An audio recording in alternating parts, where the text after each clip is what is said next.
Rabbi इश्रह ली सदरी वयस्सिर ली अमरी वहलुल उक़दतम मिन लिसानी यफ़क़हू क़ौली। अस्सलामु अलैकुम वरहमतुल्लाहि वबरकातुहू। रमज़ान को लेके एक मसला है जो कि इख्तिलाफ़ी भी है, लेकिन हर कोई इसका सवाल पूछता है और उसका जवाब चाहता है। तो मैं इस वीडियो के ज़रिए इंशाअल्लाह आपको बताऊंगी कि ये इख्तिलाफ़ी मसला इंशाअल्लाह कुरान और हदीस की रोशनी में किस तरह हल होता है। और दूसरा ये कि इस वीडियो को ज़्यादा से ज़्यादा शेयर करें ताकि आप भी इससे फ़ायदा उठा सकें और ये सदक़ा जारिया हम सब के लिए बन सके, आमीन। जैसे कि ये आप ये देख रहे हैं कि इस वीडियो का हेडिंग यही है कि क्या नमाज या नमाज तरावी पढ़ते वक्त कुरान देख के पढ़ सकते हैं क्या नहीं, यानी चाहे मुक्तदी हो चाहे इमाम हो, क्या वो कुरान को देख के तरावी पढ़ा सकता है या पढ़ सकता है। या जो ख़वातीन घर में अकेले तरावी पढ़ रही होती हैं, तो अगर उनको कुरान का कुछ हिस्सा याद नहीं है तो अगर वो देख के क्या कुरान पढ़ सकती हैं तरावी के साथ, नमाज तरावी के साथ।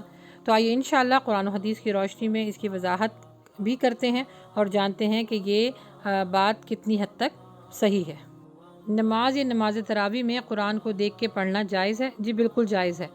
हज़रत आयशा को जो जब नमाज की इमामत कराया करता था उनका ग़ुलाम, उसका नाम था ज़कवान, वो उसको कुरान याद नहीं था तो वो कुरान देख के पढ़ा करता था। और ये सही बुखारी की हदीस नंबर 692 है।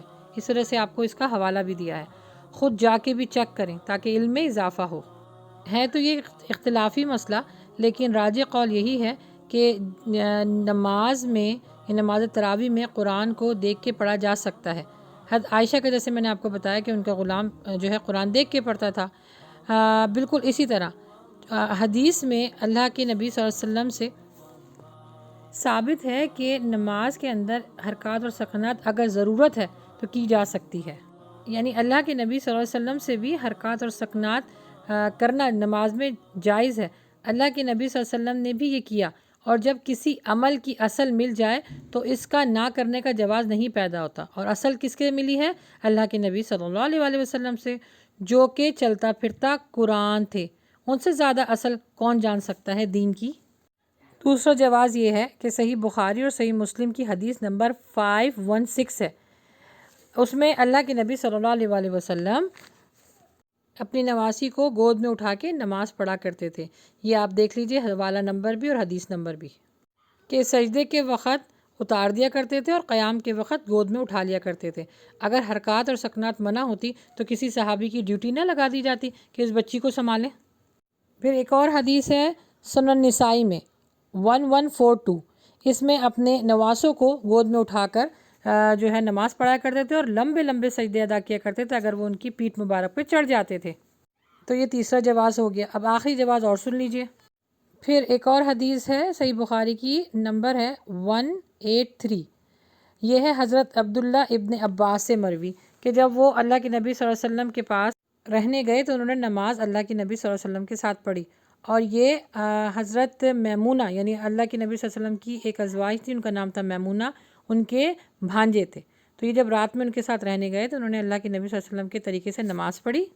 तो नमाज़ पढ़ने के लिए अल्लाह के नबी सल्लल्लाहु अलैहि वसल्लम की ये लेफ़्ट साइड पे खड़े हो गए।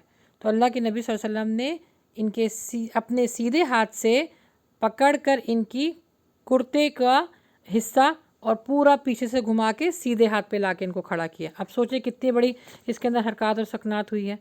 तो अल्लाह के नबी सल्लल्लाहु अलैहि वसल्लम से जवाज़ मिलता है कि आप देख के नमाज में भी और नमाज तरावी में भी कुरान पढ़ सकते हैं।